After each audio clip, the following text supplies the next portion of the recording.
failure is such a human experience. And then the organizational level, or when we look outside of ourselves to any team or group or community, you see the consequences of failure, which is what a lot of people struggle with as well. It's not just us that are hurt by our failures, it's other people, and that makes them even harder to handle.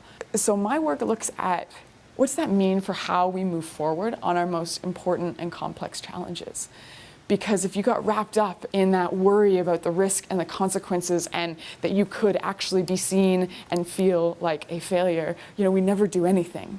And that's the great tragedy. That's a failure, the kind of failure we rarely talk about, right? It's the opportunity failure is what I often call it, is that we fail to act because we're so scared of what might happen.